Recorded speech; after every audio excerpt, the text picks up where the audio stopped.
Bonjour à tous et bienvenue sur la première chaîne d'actualité quotidienne qui parle de NFT et de jeux blockchain. Et pour ne rien manquer du meilleur de l'actu, bien sûr, pensez à vous abonner. Également aussi, si vous kiffez la vidéo, pensez petit pouce en l'air. En tout cas, moi aujourd'hui, j'ai juste une des news les plus bullish que j'ai jamais vues en fait côté NFT. C'est assez incroyable. J'ai hâte de vous en parler. On est parti directement. Comme à l'accoutumée, et alors que le Bitcoin atteint les 48 000 et l'Ethereum quasiment 2700, c'est assez incroyable. Malheureusement, côté NFT, c'est plus compliqué que ça. Alors, ce qui est marrant, c'est qu'au global, toute blockchain confondue, le market cap a augmenté. On est quasiment à 18 milliards si on prend tous les NFT de toutes les blockchains. Donc, ce qui est plutôt cool, une forte augmentation. Par contre, sur Ethereum, c'est plus compliqué. On a le Blue Chip Index, donc l'indicateur en fait qui recense les plus grosses collections NFT, les meilleures entre guillemets et les plus capitalisées surtout, qui est retombé donc à 5300 ETH de market cap. Donc ça fait un peu chier.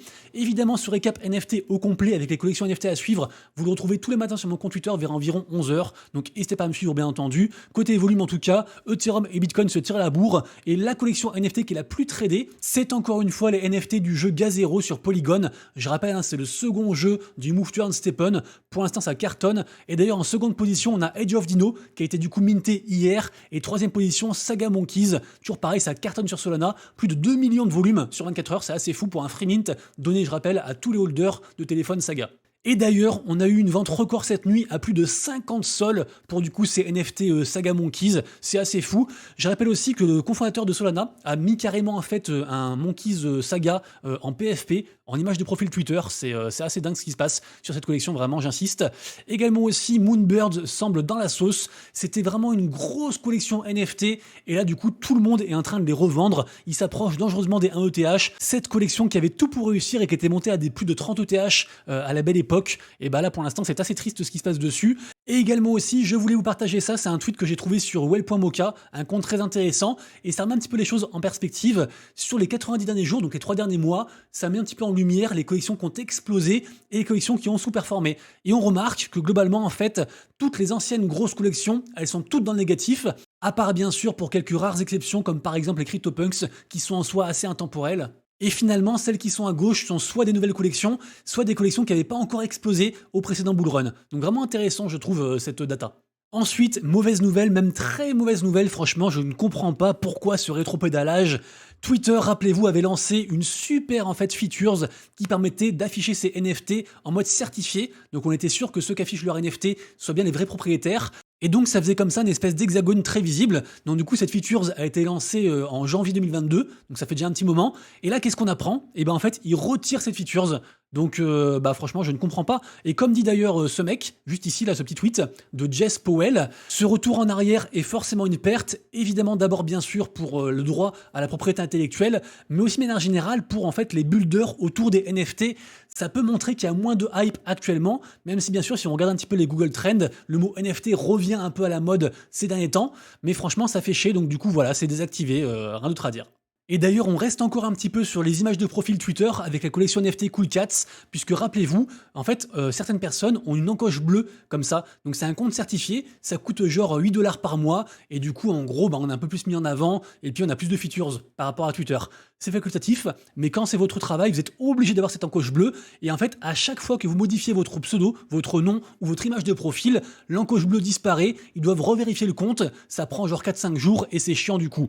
Et ben en fait, avec Cool Cats ici, c'est assez intéressant, puisqu'en fait, si on met son NFT en mode image de profil, on peut en fait modifier son NFT via leur outil, comme c'est le cas du coup actuellement à l'écran, et en fait, ça met à jour automatiquement son image de profil sans en fait enlever l'encoche bleue. Voilà, je trouvais ça cool, donc j'en parle, et en plus, ça fait écho à la news en fait Twitter de juste avant. Ensuite, qu'est-ce que c'est que ce token qui a explosé comme tout le reste du marché suite, bien sûr, vous l'avez suivi, à l'approbation du premier ETF Bitcoin. Ce token, c'est juste le Memecoin par excellence. D'ailleurs, il s'appelle Memecoin. Et évidemment, ce projet est rattaché au plus gros projet Memeland, dont je parle régulièrement. Et ça y est, enfin, ça devrait bouger très bientôt pour Memeland. Renseignez-vous, vous aurez tout du coup les liens en commentaire. Mais sachez juste 2 choses.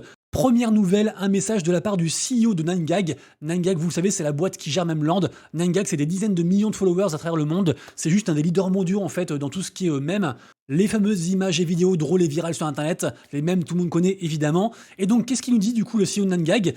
Il nous dit que en fait il nous tease l'arrivée prochaine de mise à jour et ça faisait bien longtemps qu'on n'avait pas eu de message en ce sens. Également aussi un de leurs projets qui s'appelle du coup Stakeland qui vise à récompenser les holders des NFT. Et bien en fait ils viennent tout juste de mettre à jour leur bio Twitter en précisant alimenté par token même. Donc ça du coup c'est une nouvelle très bullish. Également aussi on a une nouvelle quête après plein de temps où il se passait rien. Je vous rappelle qu'en fait n'importe qui peut farmer un peu de token Memcoin gratuitement, quelques quêtes d'engagement. Et là, du coup, nouvelle quête, on a une semaine pour le faire. Il faut en fait que chaque compte contienne au moins 69 tokens du coup même. Sinon, en fait, on est considéré comme un bot et du coup, on recevra rien et l'allocation sera dispatchée en fait parmi les autres. Donc, vous voyez, ça bouge beaucoup, pas mal de mises à jour. Je rappelle aussi bien sûr que même Land, ils ont deux collections NFT. Les Patatos qui sont ici à 1,5 ETH et les Captains à 3,84 ETH et que chacun de ces NFT contient encore du même coin qui est pour l'instant encore bloqué. Donc on attend encore pas mal de nouvelles, mais ça commence à bien bouger. Ensuite, je vous ordonne tout de suite avec mon GIS de vous abonner à la chaîne et de liker. Si vous comprenez pas la ref, c'est que vous avez raté un grand chef-d'œuvre. Je suis un fan inconditionnel de cette œuvre, de ce manga Code Geass. Franchement, allez le voir, Code Geass, Death Note, tout ça, c'est incroyable dans le mode anti-héros. Bref, Code Geass, ça a été fait par un mec qui s'appelle Goro Taniguchi. C'est deux mecs en fait qui ont rédigé du coup l'œuvre. Et figurez-vous que Goro Taniguchi s'associe avec la collection NFT Azuki pour faire justement un animé qui va sortir cette année. Franchement, c'est incroyable. Je suis pas encore holder de NFT Azuki. Mais forcément j'en veux, parce que bah tout simplement ça s'adresse à mes sentiments et donc je veux en être, voilà, je veux en être. Alors je rappelle que les Azuki coûtent quand même 6,6 ETH, ça avait pas mal augmenté suite à une news il y a quelques jours par rapport justement à une histoire d'animé. C'est ici du coup c'est une news de la part de Web3 Foundation qui avait annoncé un token anime avec aussi du coup une mise à l'honneur des NFT Azuki, mais sachez aussi que Azuki, il y a encore pas si longtemps que ça valait 10 ETH, il y a eu beaucoup de FUD, c'est redescendu à environ 3, il se passait beaucoup de choses, son fondateur Zagabond est aussi très, ambivalent, si je puis dire. Enfin bref, il y a beaucoup de gens qui l'adorent, beaucoup de gens qui fudent ce mec, parce qu'il a fait plusieurs collections scam avant. Enfin bref, c'est assez compliqué, mais Azuki, ils sont toujours là. Ils ont beaucoup de gens très riches, notamment communes asiatiques, beaucoup de baleines en fait dans l'écosystème. Mais surtout, voilà, moi cette news là sur le créateur, sur le co-créateur de Code Geass qui s'associe à Azuki, c'est juste parfait, sachant que Azuki, ça reste bien sûr la collection par excellence côté manga dans l'univers Web3 des NFT. Donc voilà, bon, ça coûte encore un peu cher, comme je disais, 6,6 ETH. Perso, je ne prendrai pas de NFT Beats ou de NFT Elemental, la troisième collection. Si je rentre, c'est par la grande porte avec cette collection-ci. Je pense que cet animé ne verra pas le jour avant bien longtemps, c'est-à-dire genre, je pense fin d'année, un truc comme ça. Donc on verra comment ça se passe. Mais je pense que si ça arrive vers genre les 5 ETH, je risque de craquer et j'en prendrai un. Évidemment, je vous le dirai aussi en vidéo. En tout cas, bien sûr, collection à surveiller. On passe ensuite côté NFT Bitcoin avec l'arrivée très prochaine d'une nouvelle collection, la collection NFT Bitcoin Cats. J'en ai parlé plusieurs fois. Moi-même, du coup, j'ai commandé un NFT et je l'attends. Ça devrait arriver, du coup, a priori, à partir de demain et sur une semaine. Donc, du coup, très bientôt. Également aussi, annonce de gros partenariats avec je sais plus qui, vous irez voir. Également aussi, cette collection qui s'installe comme étant la première qui va se lancer à la fois, du coup, sur Ethereum et sur Bitcoin via un bridge. Donc, à voir comment ça se passe. C'est aussi un projet gaming.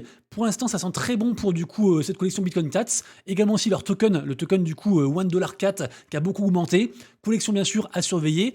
Et toujours sur Ordinal, on a l'arrivée de Sankyu du coup, donc très intéressant, c'est un gros artiste, très coté, très reconnu. Donc du coup, il annonce un mint sur Bitcoin pour le 18 janvier. On change ensuite encore de blockchain et on part cette fois-ci sur Solana avec la collection NFT Crypto Undeeds. J'ai commencé à en parler, je crois, hier ou avant-hier. Et là, franchement, c'est un raz-de-marée. Tout le monde ne parle que de ça. Ils ont fait plein de très gros partenariats avec un système de pré-sale par rapport à la collection NFT à venir. Ça s'est vendu du coup 2,5 sols, cette pré-sale. Et là, au marché noir, elle se rachète déjà en fait pour plus de 15 sols. Donc c'est déjà en fait un immense succès.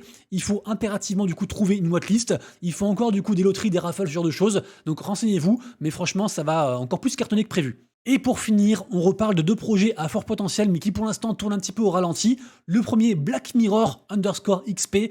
Rappelez-vous, c'est un projet qui est partenaire avec du coup Pixelinks, qui est une boîte gérée par le gros fonds d'investissement Animoca Brands. D'ailleurs, on voit ici du coup la petite certification Animoca Brands, qui est ici. Quand on clique dessus, on arrive sur du coup le compte. Donc ça montre aussi que c'est certifié. Bref, rappelez-vous, on peut encore obtenir du coup une whitelist, puisque en effet, il faut juste aller sur ce site, activer sa caméra, sourire comme un niais à l'écran pendant genre 30 secondes, et après du coup vous serez whitelisté, sachant qu'ils ont annoncé qu'on en serait plus arrivé à 25 000 sourires, et pour l'instant on est seulement à quasiment 9 000, donc il y a encore un peu de temps, du coup faites-le, je pense que ça mange pas de pain. Et autre info, le projet a été annoncé du coup sur le layer 2 de Coinbase, sur Base. Le second projet à fort potentiel dont plus personne ne parle actuellement, c'est bien sûr Disney Pinnacle, qui est bien sûr un partenariat entre la blockchain Flow et puis aussi Disney, mais c'est pas vraiment la plateforme de Disney, c'est plus la blockchain Flow qui emprunte entre guillemets les IP de Disney pour faire des choses. Et là du coup en fait ils font déjà des ventes de pins NFT. Alors bien sûr c'est que réservé pour ceux qui ont l'early access, l'alpha access. Moi par exemple j'ai pas reçu le mail, donc j'y ai pas accès. Pour l'instant, vous voyez, il y a très peu de hype, à peine du coup 35 likes pour le prochain mint, mais je pense que ça reste un truc à surveiller et très sous-estimé. Côté gaming ensuite, je vous reparle du projet Xtro, j'ai commencé à en parler hier et depuis je m'y suis mis parce que c'est gratuit, on gagne quelque chose, je vais tout vous dire. Également aussi de plus en plus de gens en parlent, c'est assez fou, sachant qu'en fait ce projet, rappelez-vous, c'est donc un MMO en mode skin to earn. Qu'est-ce que c'est en fait? C'est pas des skins au pif, genre un équipement qu'on chope dans le jeu ou quoi que ce soit, non. En fait, les skins qu'on va équiper pour combattre les autres, ce sont carrément nos propres NFT d'autres collections. Par exemple, on peut très bien équiper notre skin de NFT Azuki et après du coup jouer à ce jeu. Ce jeu n'est pas encore sorti, par contre, la mécanique de stacking est déjà sortie. Et ce qui est intéressant, c'est que c'est pas du stacking en mode on donne nos droits en fait de notre NFT sur la plateforme, non, c'est du soft stacking. Donc faut juste du coup holder son NFT dans son portefeuille et en fait, il n'y a pas de permission à accorder, du coup pas de risque. Moi en tout cas je l'ai fait. Pour l'instant j'ai déjà du coup 30 000 points parce que j'ai stacké du coup différents comptes. J'ai stacké mes captains de même land, mais aussi NFT Cool Cats que j'ai acheté du coup hier, j'en ai parlé. Bref, pour l'instant il n'y a pas encore toutes les collections qui sont dessus. Allez voir du coup dessus si votre collection est affichée. Elles sont ici. Mais sachez qu'il y a aussi un référal d'ailleurs. Moi je gagne 10% du coup de vos points et vous gagnez 5% en plus de vos propres points. Un truc comme ça. Bref, renseignez-vous. Mais ce projet fait de plus en plus parler. C'est gratuit. On stack des points. On aura des hololistes. Peut-être aussi de la crypto. À voir. En tout cas, je kiffe. Ensuite, je vous parle du très gros projet Heroes of Mavia, qui est très attendu. Quasiment 350 000 personnes qui ont fait la demande pour l'accès à la bêta, c'est quand même pas rien. 157 000 personnes qui suivent le compte sur Twitter, c'est assez fou aussi. Ce jeu, rappelez-vous, c'est un peu une sorte de Clash of Clans, pour la faire courte. Et ce jeu, en fait, a été annoncé via un trailer pour janvier, donc très bientôt, il reste 19 jours. Très intéressant également aussi. Aussi intéressant que le airdrop qui va arriver. Donc il y a eu plusieurs phases pour avoir ce airdrop de token Mavia, mais sachez aussi que les holders du coup de Land, Mavia Land vont en avoir, et pour l'instant on est sur un petit dump, c'est retombé à 0,76 ETH, mais en tout cas gros projet et qui arrive dans les jours qui suivent. Prenons ensuite des nouvelles du phénomène XPET. Rappelez-vous, une sorte de Tamagotchi allié à Twitter, allié à la blockchain, assez intéressant sur Arbitrum. Et figurez-vous que XPET est toujours présent. C'est assez fou ce qu'ils font quand même. Ils ont aussi annoncé une nouvelle intégration avec le wallet de OKX, très intéressant. Ils ont quasiment 20 000 joueurs, c'est assez fou aussi. Et contre toute attente, le token semble plutôt tenir. Là, on est à 0,54 $. Beaucoup de gens du coup voyaient ce projet mort. Est-ce que c'est le moment de rentrer? J'en sais strictement rien, moi je n'entrerai pas dedans, mais en tout cas, l'aventure est plus longue que prévu du coup pour certains, donc ça reste une victoire pour ce projet sous Salfai à suivre. Et enfin, ça faisait un moment qu'on en parlait, évidemment ça a été une réussite.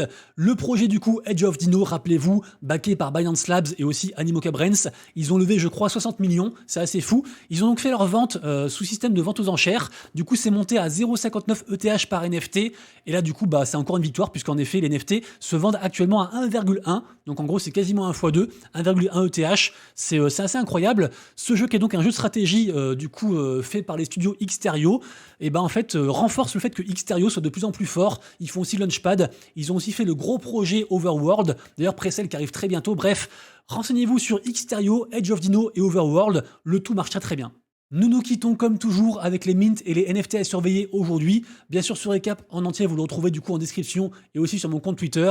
Mention spéciale tout de même pour Mayemon Sol sur Solana, qui a une vraie identité, je trouve, avec un art que j'aime beaucoup. Également aussi un projet de jeu de course et de jeu de cartes, un peu les deux sur Solana, qui s'appelle du coup Mix Mob Origin, qui me semble très hypé. Et bien sûr aussi dédicace aux collègues Xcopy. Xcopy, c'est juste un des plus gros artistes NFT ever, qui a vendu les œuvres les plus chères en fait depuis que les NFT existent. Et en fait, il a fait un système de burn par rapport à ces NFT. Du coup, ces NFT ont pumpé. Renseignez-vous, c'est intéressant. Je vous souhaite à tous une agréable journée. On se retrouve demain pour de nouvelles aventures. Et d'ici là, bien sûr, pour l'instant de vous, de proches et de vos wallets, c'était Monsieur Rabbit. Des bisous. Ciao.